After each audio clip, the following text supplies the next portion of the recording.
जय हिंद दोस्तों। आज हम बात करेंगे जियोग्राफी के बारे में। जियोग्राफी में सबसे पहले जियोग्राफी में कुछ बातें जानेंगे। जियोग्राफी में को हम 4 स्टेप में पढ़ते हैं। जियोग्राफी की जो शुरुआत करते हैं हम 4 स्टेप में करते हैं। 4 स्टेप में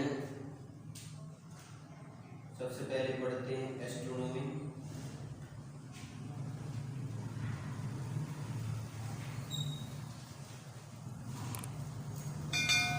एस्ट्रोनॉमी के बाद जियोलॉजी, इसके बाद टोपोग्राफी,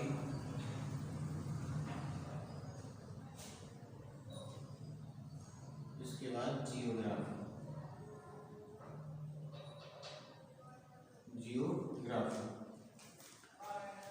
तो जियोग्राफी को भूगोल को हम 4 चरणों में पढ़ते हैं। सबसे पहले आता है एस्ट्रोनॉमी, खगोल विज्ञान।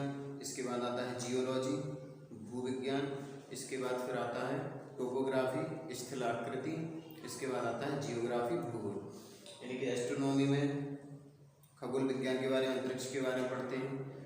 जियोलॉजी में भूविज्ञान के बारे में पढ़ते हैं। और इसमें टोपोग्राफी में स्थल आकृतियों के बारे में पढ़ते हैं, भूमि की। और जियोग्राफी पूरा भूगोल हो जाता है। तो जो एस्ट्रोनॉमी है, एस्ट्रोनॉमी में पढ़ेंगे आज हम अंतरिक्ष के बारे में। जो ब्रह्मांड है, ब्रह्मांड में काफ़ी सारी चीज़ें हैं। पहले ब्रह्मांड होता है, फिर सुपर क्लस्टर, फिर क्लस्टर, इसके बाद आकाशगंगा, आकाशगंगा, फिर अंतरिक्ष, अंतरिक्ष, नक्षत्र, आकाशगंगा के बाद नक्षत्र, फिर सौरमंडल, सूर्य ग्रह, फिर आता है नक्षत्र वो अंतरिक्ष। तो जो ब्रह्मांड की सबसे छोटी इकाई है वो है अंतरिक्ष। अंतरिक्ष में पढ़ेंगे आज हम तारों के बारे में, तारों की उत्पत्ति के बारे में, तारे कैसे बनते हैं और किस प्रकार तारों का जो पूरा चक्र है वो चलता है और कहाँ पर जाकर तारे नष्ट होते हैं। तो आज हम तारों के बारे में पढ़ेंगे। तो सबसे पहले जानेंगे तारे बनते कैसे। कोई भी तारा हो, सूर्य है अपना और भी अन्य तारे हैं, तो वो तारे बनते कैसे। सबसे पहले जानेंगे तारा होता क्या है। तो छोटी क्लास में आप लोगों ने पढ़ा होगा कि जिनमें स्वयं का ऊष्मा और प्रकाश होता है उन्हें तारा कहते हैं। जिसमें स्वयं का क्या ऊष्मा और प्रकाश होता है, जिसमें स्वयं का हीट हो और स्वयं की लाइट हो। तारा कौन होता है? जिसमें स्वयं का ऊष्मा और प्रकाश हो, उनको क्या बोलते हैं? तारा। जैसे कि अपना सूर्य है, सूर्य में स्वयं की ऊष्मा है, स्वयं का प्रकाश है, तो सूर्य को हम क्या बोलेंगे? तारा है। चंद्रमा है अपना मून, उसमें स्वयं की ना तो ऊष्मा है और ना ही स्वयं का प्रकाश है। वो सूर्य से प्रकाश लेता है, हीट नहीं ले पाता है। चंद्रमा सूर्य से प्रकाश लेता है, लाइट लेता है, जिसके कारण वह चमकता है, लेकिन हीट नहीं ले पाता। तो सूर्य अपना क्या हो गया? तारा। अब समय बर्बाद न करते हुए बताएंगे तारे कैसे बनते हैं। तो तारों की जो उत्पत्ति होती है, तारा बनने से पहले वो एक गैस के गोले होते हैं। तारा बनने से पहले क्या होते हैं? गैस के गोले। जब ये गैस के गोले ब्रह्मांड में, अंतरिक्ष में दूरी पर होते हैं, दूरी पर, तो इन्हें विरल गैस बोलते हैं। इन्हें क्या बोला जाता है? विरल गैस। विरल गैस बोलते हैं। जब अंतरिक्ष में गैसों के गोले दूर दूर अवस्था में होते हैं, एक दूसरे से काफ़ी दूर होते हैं, तो उस अवस्था में इन्हें विरल गैस कहा जाता है। लेकिन जब यही गैस के गोले या गैस के बादल जो भी हैं, जब यही पास पास आ जाते हैं, एक दूसरे के पास पास हो जाते हैं, सघन हो जाते हैं, तब इनमें ऊष्मा बढ़ने लगती है। जैसे काफ़ी लोगों का एक समूह एक साथ बैठ जाए, सर्दी में देखा होगा काफ़ी लोग साथ में बैठे रहते हैं, तो जब कोई भी चीज़ में व्यक्ति हो या कोई भी जानवर झुंड बना के बैठ जाते हैं, तो एक वहाँ ऊष्मा स्वतः ही अवशोषित होने लगती है, स्वतः ही वहाँ ऊष्मा आ जाती है। तो जब ये गैस के गोले दूरी पर रहते हैं एक दूसरे से, तब इन्हें विरल गैस कहा जाता है। और जब ये पास पास आ जाते हैं, अपने पास में सटके एक दूसरे से बैठ जाते हैं, सटके आ जाते हैं, एक दूसरे के पास में रहते हैं, तो क्या होता है, इनमें ऊष्मा उत्पन्न होती है। ऊष्मा उत्पन्न होने के कारण ये आग पकड़ लेते हैं, इनमें लाइट आ जाती है, आग पकड़ लेते हैं। तो जब ये सघन मात्रा में हो जाते हैं तब इनको बोलते हैं निहारिका। तब इनको क्या बोला जाता है, निहारिका। और इंग्लिश में कहें तो इंग्लिश में बोलेंगे नेबुला, NEBULA, नेबुला। तो निहारिका जब ये सघन मात्रा में हुए, आपस में हीट पकड़ी इन्होंने, जो ऊष्मा उत्सर्जित हुई, उस ऊष्मा के कारण इनमें क्या लाइट उत्पन्न हो जाती है, यानी कि ये आग पकड़ लेते हैं जिसके कारण इनमें लाइट आ जाती है। फिर यह तारे का रूप ले लेती है। फिर उन्होंने क्या इसमें तारे का रूप ले लिया।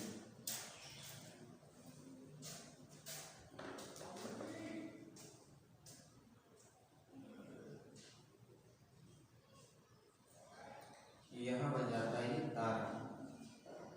जैसे इन्होंने ऊष्मा पकड़ी तो इन्होंने तारे का रूप ले लिया, तो ये बन जाएंगे तारा।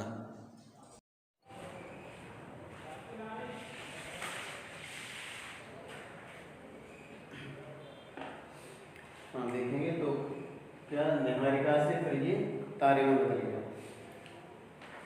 सबसे पहले क्या था, विरल गैस, गैस के गोलों का समूह, लेकिन ये गैस के गोले दूर दूर थे।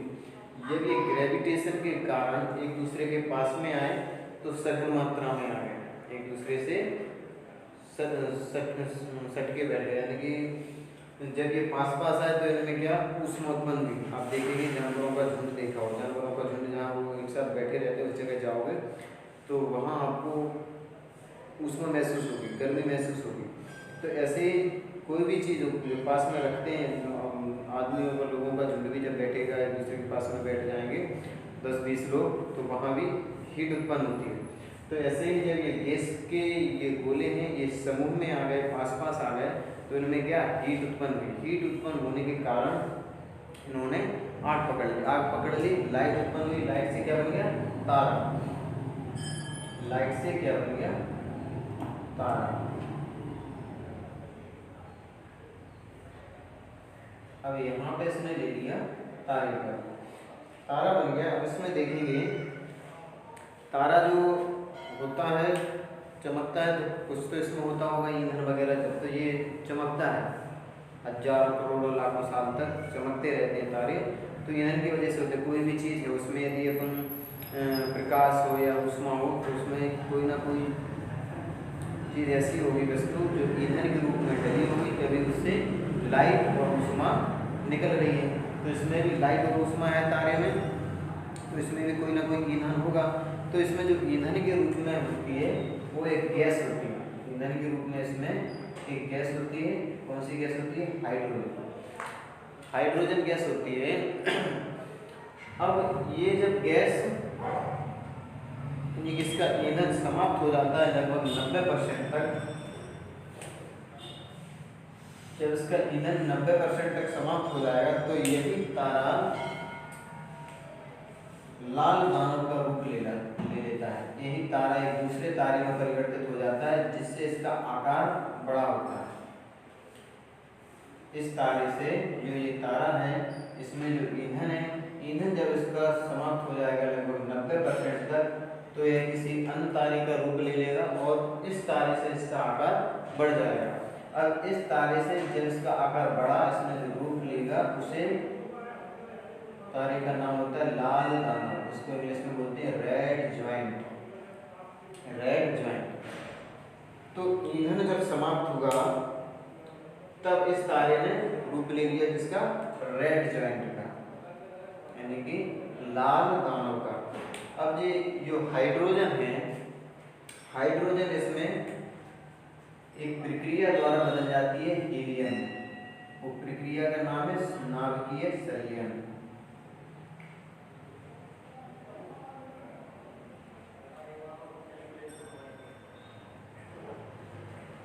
नाभिकीय संलयन द्वारा, नाभिकीय संलयन की प्रक्रिया द्वारा जो हाइड्रोजन है इसमें ईंधन के रूप में वो हाइड्रोजन हीलियम में परिवर्तित हो जाएगा। अब इसमें एक और बात समझने लायक है कि जो गैस होती है, जैसे अपने घर में एलपीजी सिलेंडर होता है गैस का, जो आप सीधे बैठिए,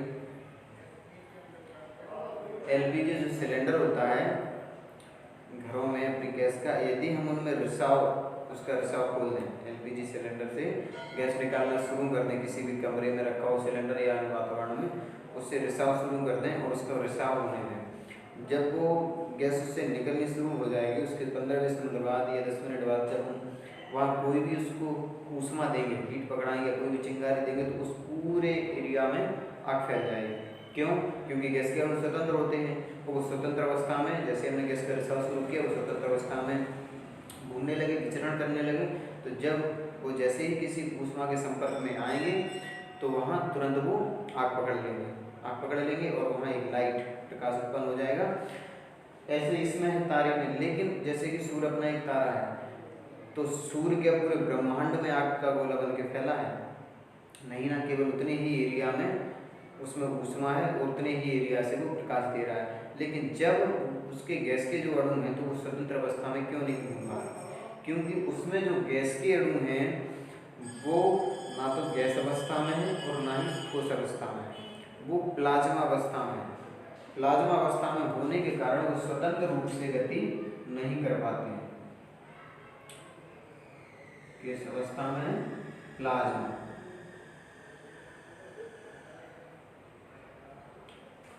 अवस्था में होने के कारण गैस के अणु स्वतंत्र रूप से गति नहीं कर पाते हैं। अब प्लाज्मा समझेंगे कि प्लाज्मा क्या होता है। प्लाज्मा जैसे कि लिक्विड फॉर्म होता है, पानी है अपना, लिक्विड फॉर्म में है। पानी हम कहीं भी बहाव करेंगे, पानी का जमीन पर फैलाएंगे तो फैल जाएगा और बहने लगेगा।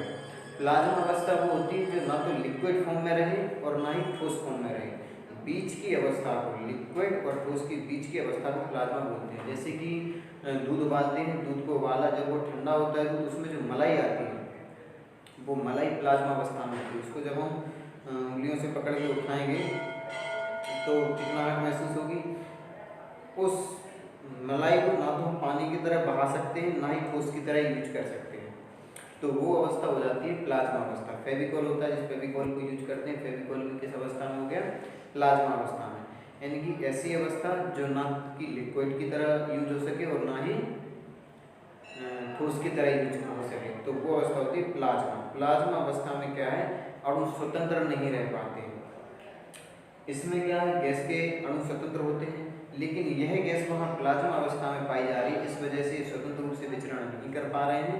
इसी वजह से उनका एक एरिया नहीं थे, उसी निहित एरिया में वो ऊष्मा दे रहे हैं और लाइट दे रहे हैं, प्रकाश दे रहे हैं। अगर स्वतंत्र अवस्था में होते तो जो सूर्य है, अपने सूर्य की जो ऊष्मा आती है, लाइट आती है, उसकी जो पूरे ब्रह्मांड को प्रकाशित करती है, पूरी धरती को रोशन करती है। लेकिन यदि ये अणु स्वतंत्र अवस्था में होते तो स्वतंत्र अवस्था में होने के कारण जो उसके लाइट है, जो उसकी वो पूरे ब्रह्मांड में फैल जाती है। यानी कि जो आग, उतने छोटी क्लास पढ़ा है तो सूर्य क्या है? वो एक आग का गोला है, तो वो आग पूरे ब्रह्मांड में होनी चाहिए थी, लेकिन नहीं है, केवल उतनी ही निहित स्थान पर है। तो क्यों है? क्योंकि उसके जो अणु हैं वो प्लाज्मा अवस्था में है। जो हाइड्रोजन है, हाइड्रोजन से संलयन हुआ नाभिकीय प्रक्रिया द्वारा, नाभिकीय संलयन हुआ तो क्या? हीलियम में परिवर्तित हुआ। तो ये गैस प्लाज्मा अवस्था में होती है, इस कारण से इसे इसके अणु स्वतंत्र नहीं हो पाते हैं, और इसी कारण से जो इसकी ऊष्मा और हीट है, यानी कि उसमें जो आग की तरह जल रहा है वो उसी नियत स्थान पर जल रहा है, उससे आगे। अब जब ये तारा है, कोई भी तारा हो, सूर्य भी एक तारा है, तो इस तारे का जब ईंधन 90% समाप्त हो जाएगा, 90 से 95%, तो ये रेड जॉइंट का रूप ले लेगा, लाल नामक का तारा ये भी रहेगा, इसको भी तारा ही बोलेंगे। लेकिन ये तारा इस तारे से आकृति में बड़ा हो जाएगा। जैसे ही इसका ईंधन समाप्त होगा तो ईंधन समाप्त होने के बाद ये तारा इससे आकृति में बड़ा हो जाएगा और लाल रंग का हो जाएगा, रेड कलर का, इसलिए इसे बोलते हैं रेड जॉइंट। कोई भी वस्तु है ब्रह्मांड में बनी है, उसका अंत होना है, तो तारे का भी अंत निश्चित है। जैसे कि सूर्य है, सूर्य का भी अंत निश्चित है। सूर्य की आयु है 10 अरब वर्ष, जिसमें से अभी वो 5 अरब वर्ष जी चुका है, अपनी आयु हाफ स्टेज में पहुंच चुका है सूर्य। 5 अरब वर्ष बाद सूर्य भी समाप्त हो जाएगा और वो भी इसी तरह की प्रक्रिया द्वारा जाएगा। तो अब क्या करेंगे, जब तारे ने रेड ज्वाइंट का रूप ले लिया, लाल दानव तारे का रूप ले लिया, इसके बाद क्या होगा, इसके बाद तारा दो अवस्थाओं में जाता है। रेड ज्वाइंट से तारा दो अवस्थाओं में जाएगा। पहली अवस्था क्या होगी, यदि तारा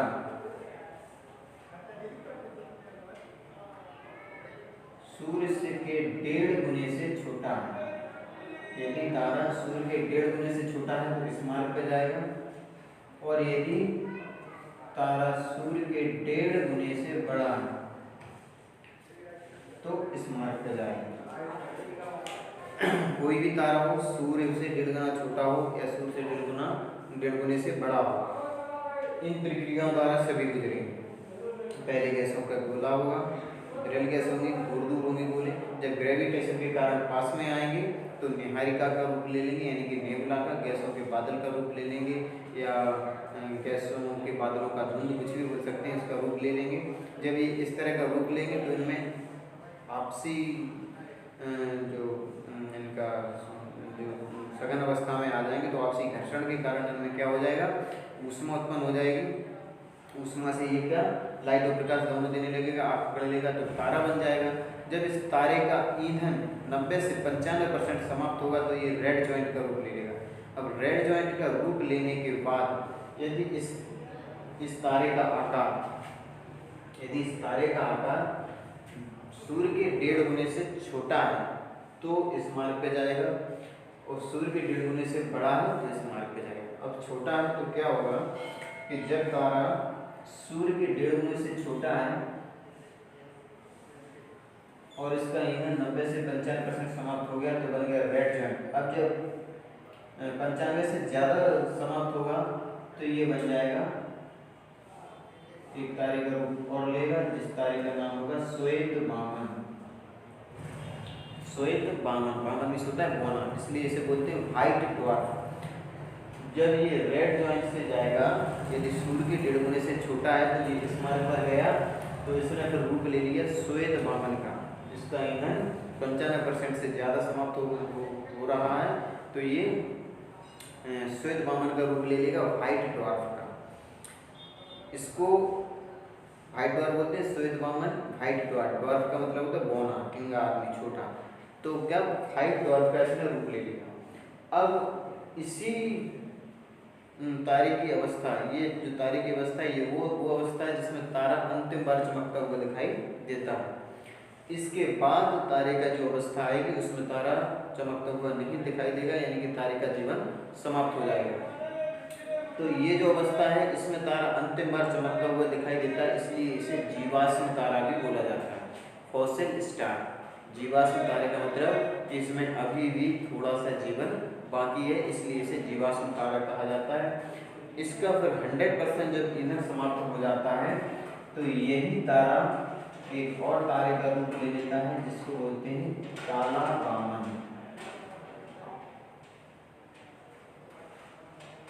जिसको बोलेंगे काला बामन, ब्लैक ड्वार्फ। समझेंगे, जब तारे का ईंधन 90 से 95% तक समाप्त होगा तो ये रेड ज्वाइंट का रूप ले लेगा, लाल दानव का, और जब रूप ले लेगा तो इससे बड़ा होगा इसका आकृति। तो जब रेड ज्वाइंट आगे बढ़ेगा अपने रास्ते पर तो ये श्वेत बामन का रूप ले लेगा, व्हाइट ड्वार्फ का, और ये अंतिम बार चमकता हुआ दिखाई देगा। इसलिए इसे क्या जीवाश्म तारा भी बोलते हैं, क्योंकि यही तारे की वो अवस्था है जिसमें तारा अंतिम बार चमकता हुआ दिखाई देता है, यानी कि अभी भी इसमें जीवन है। जब इसका 100% ईंधन समाप्त हो जाएगा तो ये चला जाएगा अन्य तारे का रूप ले लेगा, उसमें इसको बोलेंगे ब्लैक ड्वार्फ, यानी कि काला बामन। ये तो हो गई वो अवस्था जब सूर्य से 1.5 गुना छोटा है कोई तारा, तो इस अवस्था में जाएगा। सामने देखिए,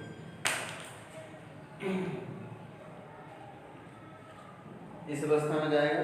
अब इसके बाद यदि सूर्य से 1.5 गुना बड़ा है, यहाँ देखिए हम 1.5 गुना बोल रहे हैं लेकिन हमने एक्यूरेट वैल्यू क्या लिखी 1.44, लेकिन हम 1.5 गुना बोल रहे हैं, एक्यूरेट वैल्यू होती है 1.44। ये भी बताएंगे वैल्यू कहाँ से आती है, किसने दी थी। तो जब सूर्य की आकृति से 1.5 गुना बड़ा होगा कोई तारा तो इसको हम जब तो ये इस रास्ते पर आएगा जिससे ये रूप ले लेगा तारे का उसको बोलते हैं अभिनव तारा। अभिनव तारा। जैसे ही ये अभिनव तारे का रूप लेगा, अभिनव तारे में होगा एक विस्फोट, इसको विस्फोटक तारा भी बोला जाता है। अभिनव तारे का रूप लिया तो अभिनव तारे में होगा विस्फोट, और विस्फोट के कारण यह 4 अवस्थाओं में जा सकता है।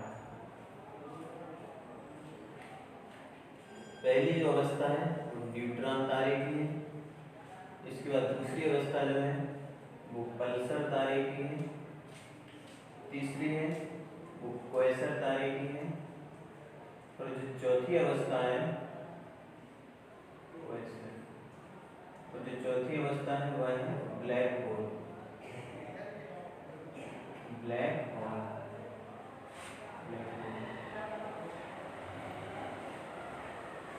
तो इस तारे में जब विस्फोट होगा तो इन चारों तारे में ये जो अभिनव तारे का विस्फोट हुआ तो इसके विस्फोट होने से इस 4 तरह के तारे बन सकते हैं। इस 4 तरह के तारे बन सकते हैं, लेकिन क्या इस एक के विस्फोट से चारों तारे बनेंगे? चारों नहीं बनेंगे। यदि अभिनव तारे में विस्फोट तो इसमें होगा, जब इसका विस्फोट हुआ तो विस्फोट होने के बाद यदि इसका टुकड़ा बड़ा बन चुका है, जो बड़ा टुकड़ा रहा, यदि ये बड़ा टुकड़ा होगा तो ये न्यूट्रॉन तारे का रूप ले लेगा। न्यूट्रॉन तारा होगा, इसको न्यूट्रॉन क्यों बोलते हैं? क्योंकि इसमें कोई चार्ज नहीं होता है, प्लस माइनस कोई इसमें चार्ज नहीं होता, कोई आवेश नहीं होता, ये स्वतंत्र होता है तारा, इसलिए इसको बोलते हैं न्यूट्रॉन तारा। यदि इससे छोटा टुकड़ा रहा, मीडियम साइज का, तो वो पल्सर और क्वेसर में परिवर्तित होगा। अब इसमें देखेंगे जो पल्सर और क्वेसर है, ये दोनों तारे ऐसे तारे हैं जिनकी घूर्णन गति बहुत तीव्र होती है। घूर्णन गति इनकी बहुत तीव्र होती है, बहुत ही तेजी से घूमते हैं। क्वेश्चन में आ जाए कि अंतरिक्ष में उपस्थित तारों में सबसे अधिक घूर्णन गति किन तारों की होती है, तो आंसर क्या लिखोगे? पल्सर और क्वेसर की।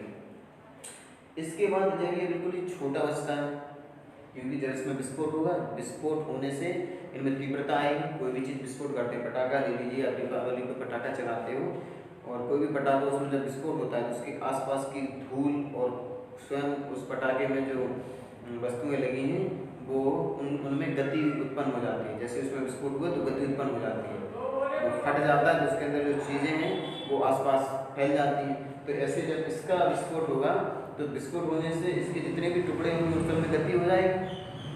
तो यदि सबसे बड़ा टुकड़ा है तो वो ले लेगा न्यूट्रॉन तारे का रूप, और तारा एक ही बनेगा, टुकड़े कई होंगे लेकिन तारा एक ही बनेगा। तो न्यूट्रॉन तारे का रूप ले लिया, इसमें प्लस माइनस कोई आवेश नहीं है, यानी कि इसमें कोई चार्ज नहीं है, इसीलिए ये न्यूट्रॉन तारा है, स्वतंत्र है। इसके बाद पल्सर और क्वेसर। पल्सर और क्वेसर सबसे अधिक घूर्णन गति वाले तारे होते हैं। जब इसकी साइज मीडियम रहेगी, इस तारे के विस्फोट से मीडियम साइज का टुकड़ा वो पल्सर क्वेसर का रूप लेगा, और ये बहुत ज़्यादा घूर्णन गति में होते हैं। अब जब इन तारों में विस्फोट हुआ, इस तारे में विस्फोट हुआ, तो इससे जितने भी टुकड़े हुए सभी गति अवस्था में गतिमान है सभी। तो जब घूमते घूमते घूमते घूमते बिल्कुल छोटी अवस्था में वो रह जाएंगे, तो ये रूप ले लेंगे ब्लैक होल का। जो ब्लैक होल होता है, इसकी डेंसिटी इतनी अधिक होती है कि इस पर किसी भी चीज़ का प्रकाश जा नहीं सकता, एकदम अंधेरा होता है, इसलिए इसको बोलते हैं ब्लैक होल। इसकी डेंसिटी की आप इस हिसाब से लगा सकते हैं अनुमान कि इसकी जरा सी मिट्टी लाएंगे आप, 1 चम्मच मिट्टी, उस चम्मच का भार होता है 10 हाथियों के बराबर।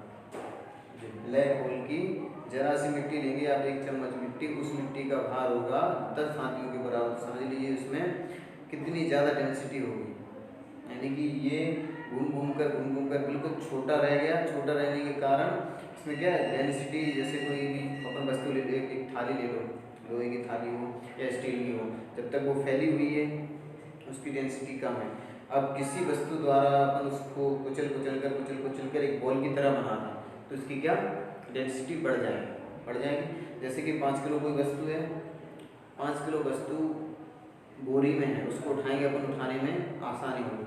लेकिन जो बाट होता है 1 किलो का, जिससे अपन तौल करते हैं, उस बाट को उठाएंगे तो उस बोरी की अपेक्षा बाट को उठाने में ज़्यादा भार लगेगा। क्यों लगेगा? क्योंकि उसकी डेंसिटी ज़्यादा है, उसको कूट कर उसमें वजन भरा गया 5 किलो, है ना।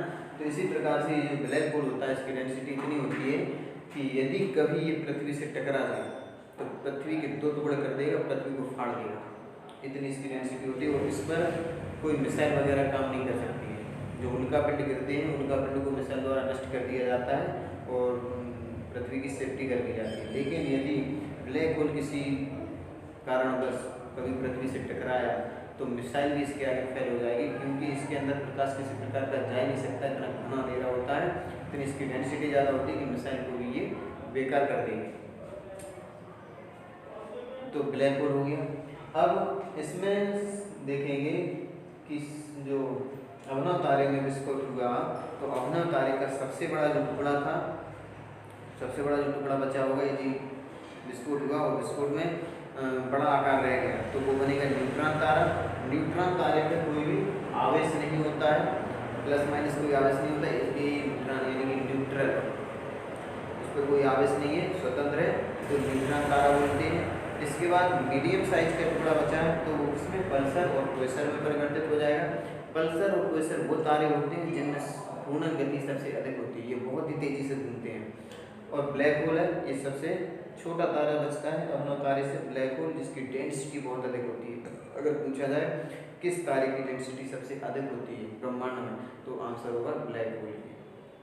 ठीक, ये तो हो गया तारे का किस प्रकार से जीवन से लेके उसकी मृत्यु तक का सफर, कि तारा किस प्रकार से बना और कहाँ पर जाकर उसका अंत हुआ। अब इसको और समझ लेंगे कि छोटा बड़ा जो है मात्रक क्या है, किस प्रकार से किसने दी थी। एक भारतीय वैज्ञानिक थे जिनका नाम था चंद्रशेखर, भारतीय वैज्ञानिक थे, उनका नाम था चंद्रशेखर। उन्होंने इस उलझन को दूर किया था, क्योंकि मान लीजिए कि तारों का ये रूप तो सभी तारों में चले कि पहले क्या गैसों के गोले रहे, दूर रहे, फिर जब ये सघन मात्रा में आ गए, आपस में सट के बैठ गए, उनमें ऊष्मोत्पन्न हुई घर्षण के कारण, जिसके कारण लाइट और प्रकाश में वो लाइट और हीट दोनों आ गए, उसमें से तारे का रूप ले लिया। जब तारे में ईंधन कम हुआ, ईंधन 90-95% कम हुआ, तो रेड जॉइंट का रूप ले लिया। रेड जॉइंट के बाद फिर ये छोटी बड़ी आकृति के अनुसार अपने अपने रास्ते चला जाएगा।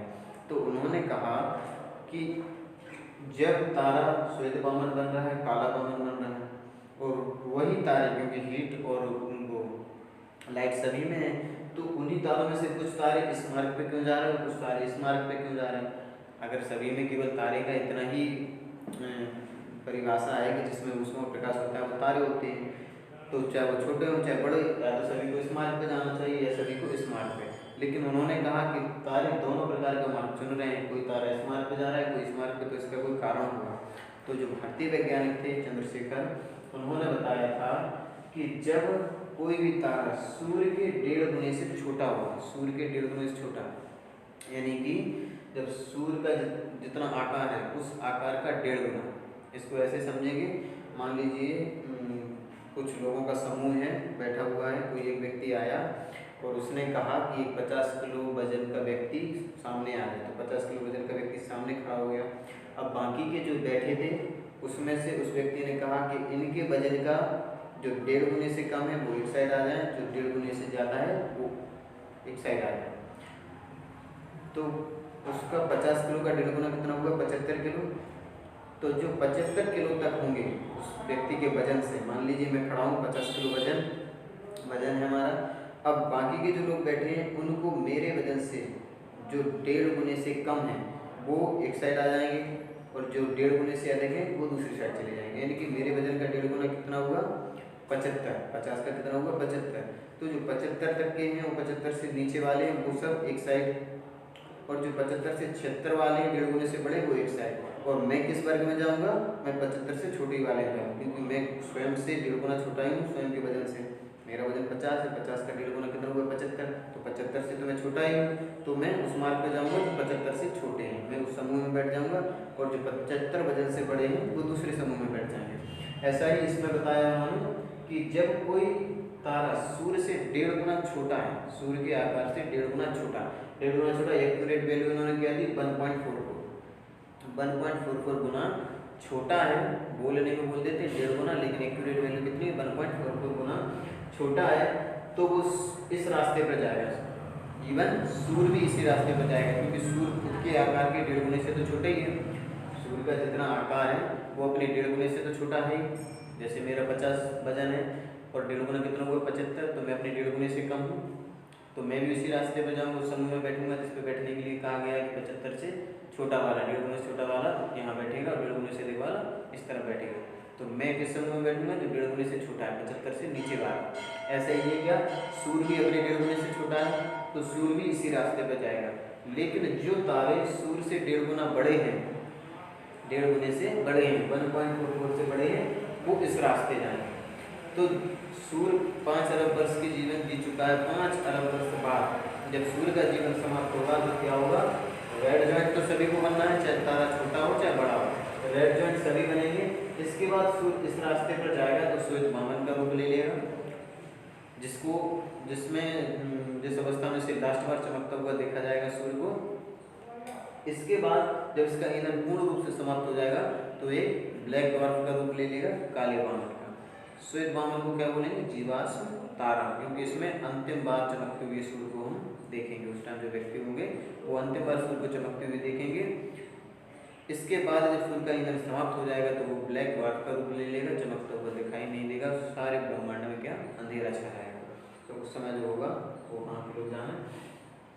अब सूर्य से जो बड़ा है वो इस रास्ते पे आएगा, जो सूर्य के 1.44 से बड़ा है तो वो इस रास्ते पे गया, तो उसने रूप लिया अभिनव तारे का।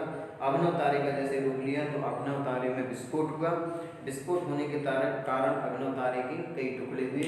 उनमें सबसे बड़ा जो टुकड़ा होगा, जब विस्फोट हुआ तो उसके टुकड़े गतिमान रहेंगे, गति करते करते करते उनमें जो सबसे बड़ा टुकड़ा होगा वो ले लेगा न्यूट्रॉन तारे का रूप। न्यूट्रॉन तारा क्यों बोलते हैं इसको, क्योंकि इसमें प्लस माइनस कोई आवेश नहीं होता है, ये स्वतंत्र होते हैं तारे, इसलिए न्यूट्रॉन तारा बोलते हैं। उसके बाद जो मीडियम साइज के टुकड़े हैं वो किसका रूप लेंगे, पल्सर या क्वेसर तारे का, जिनकी घूर्णन गति सबसे अधिक होती है, सबसे तीव्रता से घूमते हैं, तो इनकी घूर्णन गति सबसे अधिक होती है पल्सर और क्वेसर तारों की। इसके बाद जो सबसे छोटा बचेगा इसको बोलेंगे ब्लैक होल। इसकी डेंसिटी बहुत ज़्यादा होती है, सबसे ज़्यादा डेंसिटी किसकी होती है, ब्लैक होल की।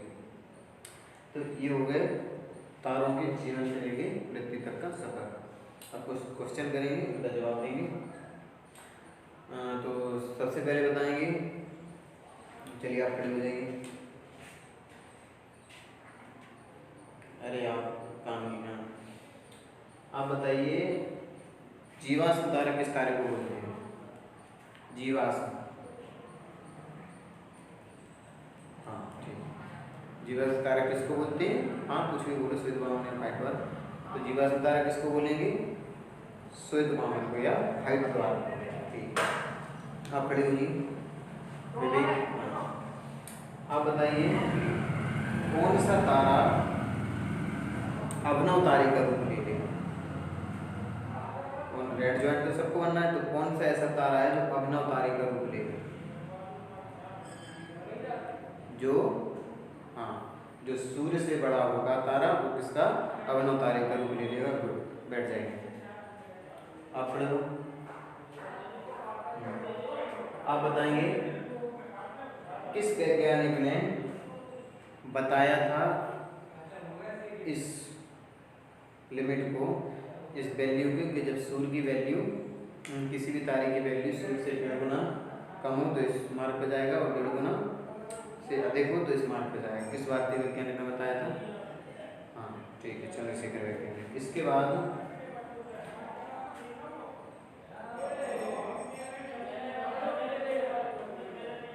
जो ईंधन में गैस होती है, सॉरी जो तारे में ईंधन होता है वो गैस होती है उसमें, तो वो गैस पहले कौन सी गैस होती है उस तारे में ईंधन के रूप में, हाँ आप बताइए।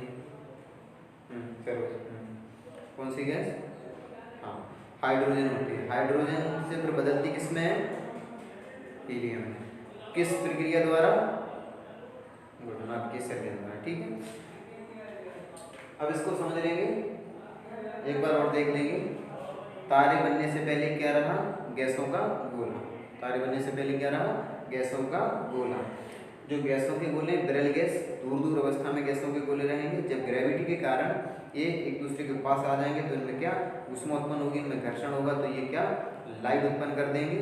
और लाइट उत्पन्न होते ही ये क्या तारे का रूप ले लेंगे।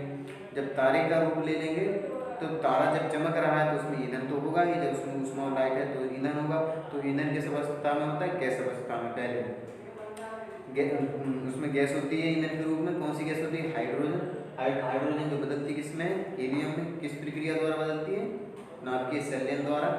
और यह जो गैस होती है वह किस अवस्था में होती है, प्लाज्मा अवस्था में। इसी कारण से इसके जो अणु हैं वो स्वतंत्र रूप से नहीं घूम पाते हैं, इसलिए निहित स्थान पर ही ऊष्मा देता है। पूरे ब्रह्मांड में आग नहीं फैला सकता है कि पूरे ब्रह्मांड में आग लग जाए, है ना। तो प्लाज्मा अवस्था में होता है। अब इसका जब ईंधन 90 से 95% समाप्त होगा तारे का, तो ये रेड जॉइंट का रूप ले लेगा, लाल दानव का। और इसका आकार तारे की अपेक्षा बड़ा होगा, ठीक है। फिर जब इस तारे का आकार सूर्य से 1.5 गुने से छोटा है तो ये इस रास्ते चला जाएगा और श्वेत वामन का रूप ले लेगा, अंतिम बार चमकेगा इसमें, जिसे जीवाश्म तारा बोला जाता है। व्हाइट ड्वार्फ भी कहा जाता है। जीवाश्म तारा क्यों कहते हैं, क्योंकि यही वो अवस्था है जिसमें तारे को अंतिम बार चमकता हुआ देखा जाता है। जब व्हाइट ड्वार्फ का रूप ले लिया, इसके बाद क्या है, पूर्ण रूप से इसका ईंधन समाप्त हो जाएगा, चमकना बंद कर देगा, तो किसका रूप ले लेगा, ब्लैक ड्वार्फ का, काला वामन का। यदि इसका आकार सूर्य के 1.5 गुने से बड़ा है तो यह अभिनव तारे का रूप लेगा।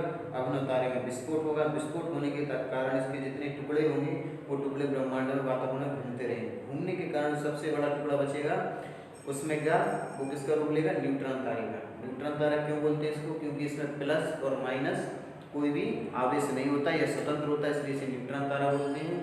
और जो टुकड़ा मीडियम साइज का बचेगा वो रूप किसका ले लेगा, क्वेसर या पल्सर तारे का। क्वेसर और पल्सर वो तारे होते हैं जो ब्रह्मांड में सबसे अधिक तीव्रता से घूर्णन गति करते हैं।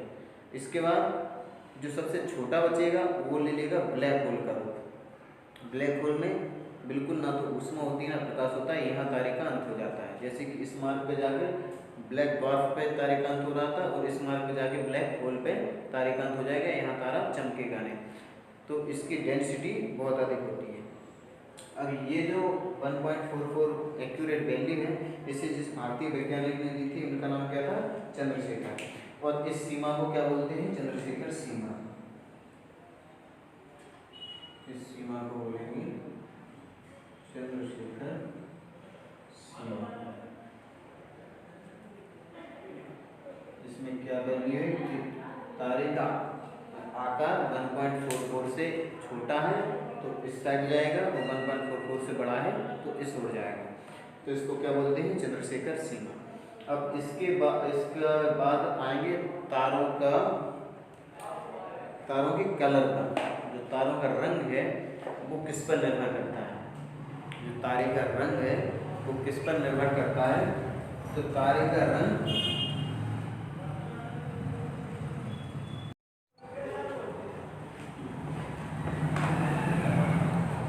बात करेंगे तारों के कलर के बारे में। तारों का रंग किस पर निर्भर करता है,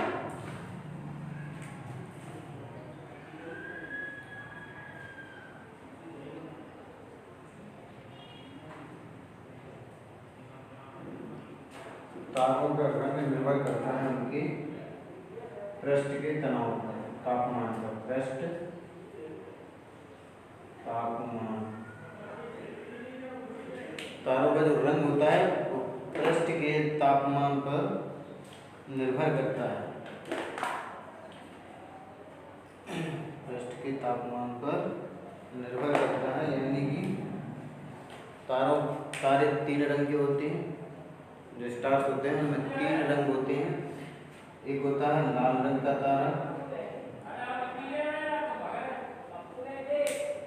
एक होता है सफेद,